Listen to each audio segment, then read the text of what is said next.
Welcome guys to the tutorial info channel. In front of me is IIIF150 Air Ultra, and in this video I am going to show you how to disable Google Assistant on this device.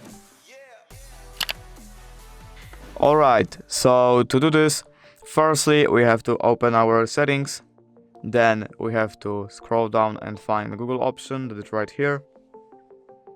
Now we have to click on all services, search assistant and voice, and here we have to choose Google Assistant.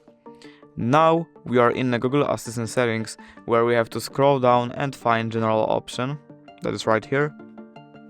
And all we have to do right here to disable Google Assistant is click on this button right here and then click turn off. And that's how you disable Google Assistant. If you did enjoy this video, leave a like and subscribe. Thank you guys for watching. Bye!